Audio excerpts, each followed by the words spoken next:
What's up, everyone? Welcome to this day in Philly sports history for October 5th, 2023. I'm your host, Jim Montgomery. 2 down, 11 to go. Bring on the Braves. The Phillies will be in Atlanta on Saturday. Once again, taking care of business, 7-1. And honestly, I said this yesterday, and I'll say it again. It just was very businesslike. It's like there was a different, and maybe because we were there last year, I don't know, but there was just a different aura about this team that, like, yesterday or Tuesday and then again yesterday, it just seemed like they were focused. There was no denying them. Nola came out and was playoff Nola, 7 shutout innings, and if that's the Nola we get going forward, combined with the Wheeler we had, I don't know. I mean, it's just they were focused. I think, honestly, it's been a foregone conclusion. I think everybody's been looking forward to this Braves Philly series, and I think too the announcers even alluded to it a few times that since like August, the Phillies have really been like focused on setting things up for the postseason. They said it with Sanchez, with some of his bunts, with setting up the pitching staff, giving them the extra days.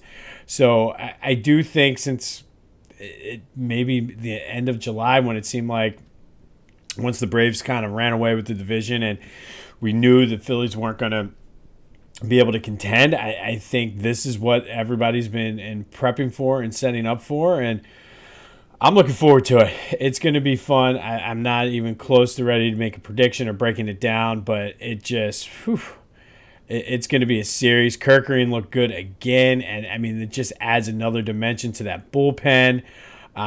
It just, I don't know. It's just like this team seems so focused and so like eye on the prize, for lack of a better way to put it. I love it.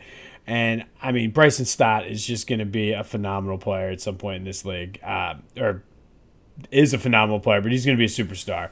And I think it's just a testament to the front office and just everyone of kind of rebuilding this farm system and getting young guys in there. You got guys like Kerkering. So very, very happy. We move on. We get a couple extra days. Ironically enough, every single wild card series went 2-0. So there is no baseball anywhere until Saturday. But just one last thing on the crowd and this game before we wrap up, and we'll get more into it as the week goes on. I just saw, and since they steal my stuff, I'm going to steal one of their stories. Channel 10, if you're listening, I could do a This Day in Philly Sports History 30-second spot every day. Just call me. Let's go. Call me. But anyway, on Channel 10 this morning, they showed, and there was a guy whose Apple Watch sent him a warning that he was in a dangerously loud sound zone or continued or long exposure to this sound or something would cause damage to your ears after Stott's home run. That's incredible. That just goes to show, and my buddies and I were talking about it on a text chain last night. Phillies playoff games, I think, probably are more rowdy and louder than Eagles regular season games. And granted, I know it's playoffs versus regular season, but hands down, this is an Eagles town. But, man, that place gets rocking during the playoffs. So, going to need you next week when the Braves come to town. So, get your applications or whatever for the lottery for the tickets to go in. I know I did.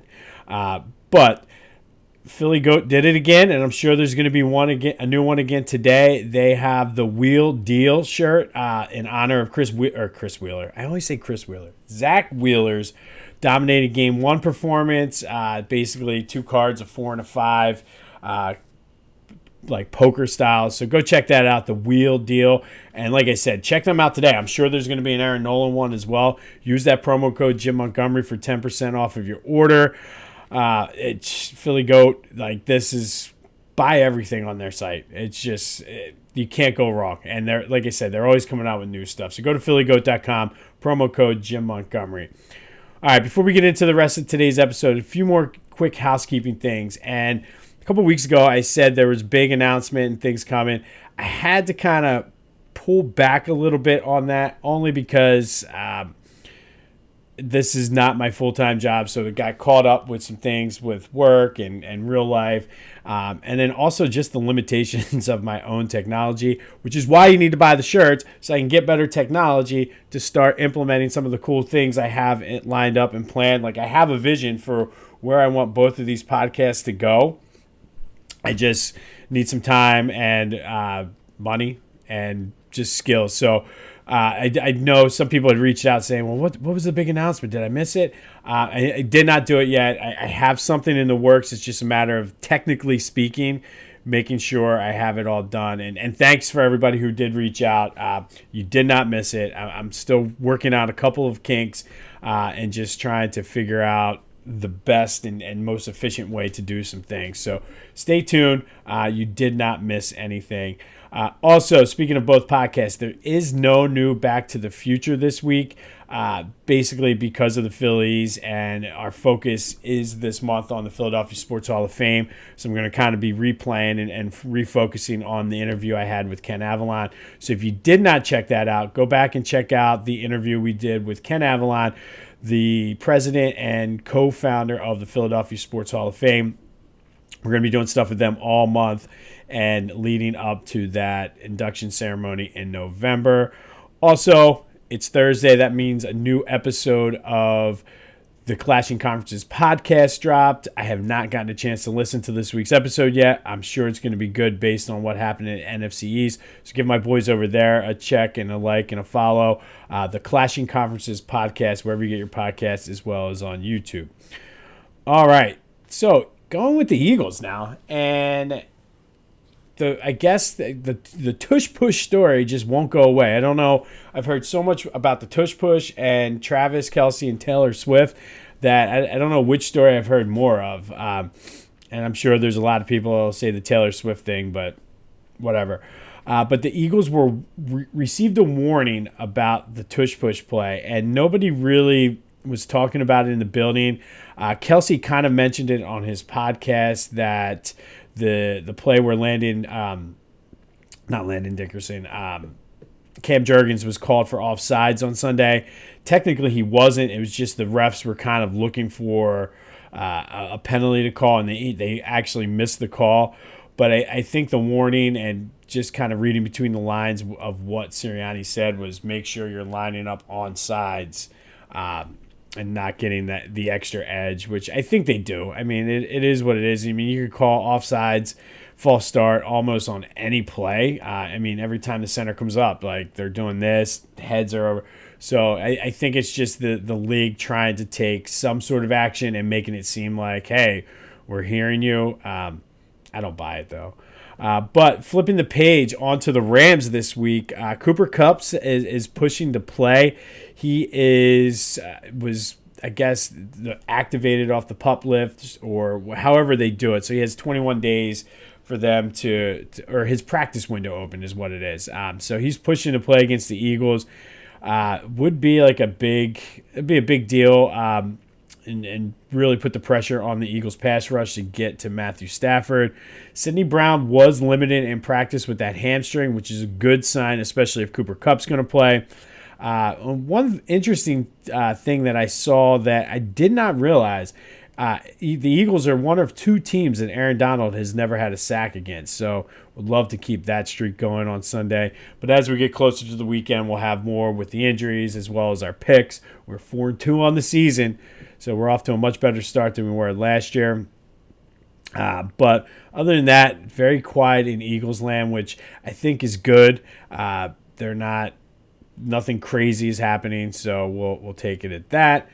But speaking of crazy, and this is more out of the twilight zone than crazy, but James Harden did show up to practice yesterday.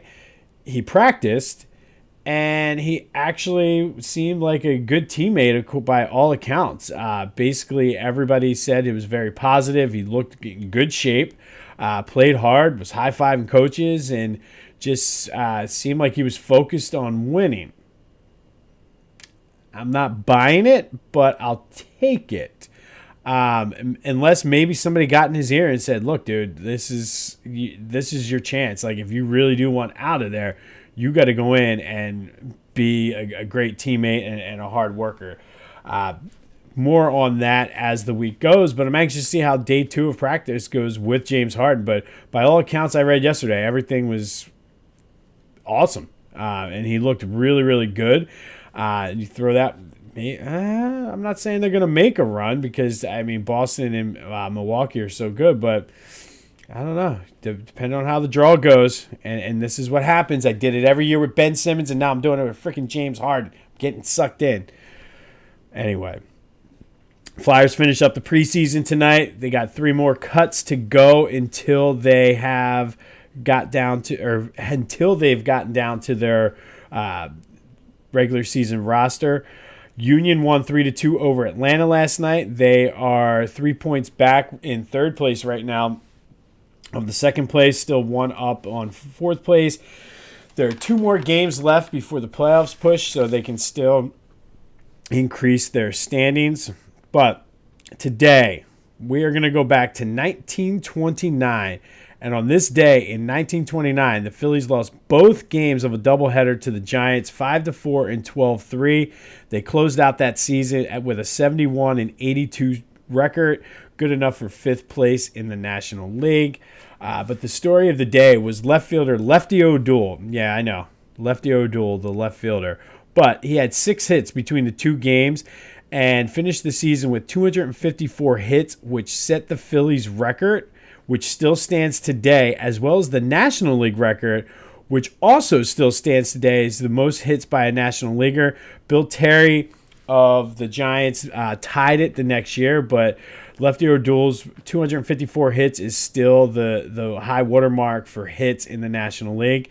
That year, he hit 398 and won the batting title. It was the Phillies' best or highest post-1900 batting average in team history. And it's still his 254 hits from that season are still 3rd all-time. If you're keeping score at home, Ichiro had 262 in 2004. But you might think, why haven't I heard of Lefty O'Doul before? Well, he only played 2 years in Philly, but, I mean, they were 2 memorable years. He had 54 home runs, 219 runs batted in, and hit 391 in his 2 years at Philly, so not too bad at all. He was a career 349 hitter, but the issue was early in his career, he bounced around the minor leagues, didn't get a full-time shot in the major leagues until he was 31. But from those 11 years or whatever, or 10 years, however long he played, he put together a pretty good run of streaks, but it's just he floundered in the minor leagues for so long. That's why we never heard of him. And he only had the 2 years in Philly, but they were very good years. And despite all of the records in the National League, he hit 398, won a batting title. I think he won 2, actually, and setting the team record for hits. He's better known as the ambassador of baseball to Japan. Like, he was very big in going around Japan and really growing the game over in Japan. And he originally was born I think he was from San Francisco, so it was an easier thing. But he's actually inducted into the Japanese Baseball Hall of Fame because of everything he did to grow the game over there. Also was one hell of a minor league manager after his playing career was over. One of his claims to fame that he said, I'm not taking any credit, I was just smart enough to leave him alone, is that he was very instrumental in Joe DiMaggio's career and development. So Lefty O'Doul, there's a name that you probably never heard of, but has had a major impact on the game, as well as Philadelphia. He still holds the team record for hits in a season. And I mean, if you go back the 1800s, yeah, it was a different era. There's 10 guys, I think, or so that hit 400 back then. But his 398 average is really the best, like, almost modern time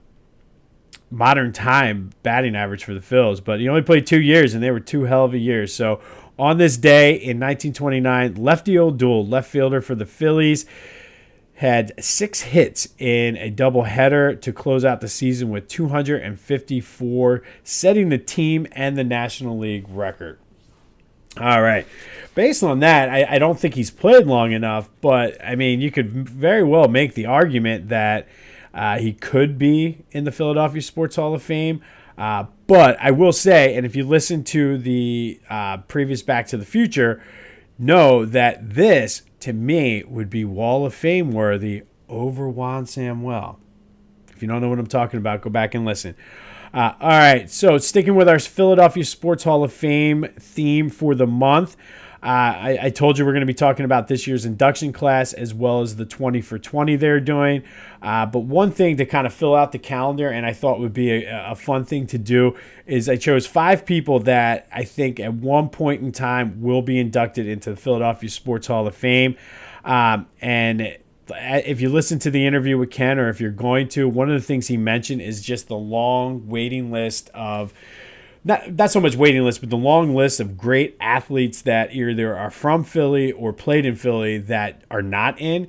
And I mean, and if you look at the list of the people that are in, it's phenomenal. But I do think this guy will be a first ballot Philadelphia Sports Hall of Famer when the time comes, likely within the next 5 years or so, depending on how this season goes.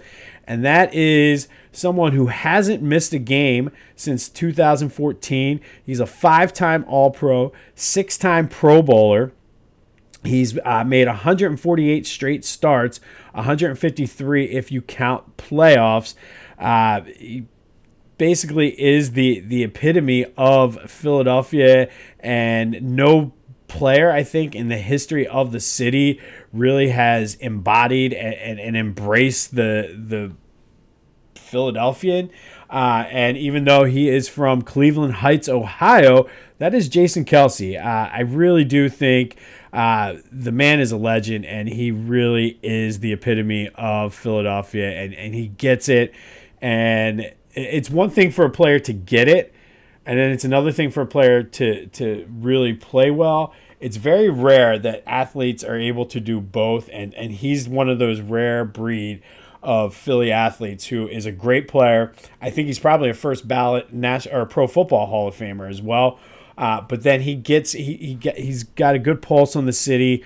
I know he's not afraid to call out the fans. I remember back when near the end of the Andy Reid era, when people were upset and calling for Andy Reid to get fired. He was very outspoken, sticking up for Andy, even though he caught a lot of shit for it. Especially, I really gave him some shit for it back then. But like I said, he is one of the all-timers, not only for the Eagles, but just all of the athletes in Philly. And I think it's just a matter of time once he retires before he is a Philadelphia Hall of Fame inductee, especially if they go back and win the Super Bowl again this year. I mean, I think it's just a matter of time. So tell me what you think. Will Jason Kelce be in the Philadelphia Sports Hall of Fame? And more importantly, do you think he's going to be a first ballot Hall of Famer? He's definitely a Hall of Famer, but is he first ballot? Let me know. Leave a comment. Message me. Whatever you need to do if you're on Spotify. And there's 2,000, at least somebody's listened 2,000 times. Make sure to leave your comment and vote there for the poll. But on this day, back in 1929, Lefty O'Doul had 6 hits and a doubleheader to end the season with 254 hits, setting the Phillies and the National League records, both of which still stand today. Is James Harden turning over a new leaf? Let's find out how practice goes today. Eagles are prepping for the Rams. Go to phillygoat.com, celebrate that Phillies win. Use the promo code Jim Montgomery. Buy the shirts. Help me get better equipment. Help me be able to quit my job and do this full time so I can bring you more entertaining stuff. Be sure to check out the Ken Avalon interview with on Back to the Future with a PH, wherever you get your podcast, and bring on the Braves. This has been This Day in Philly Sports History. I'm Jim Montgomery. Go have yourselves a Thursday, and until next time, ring that bell.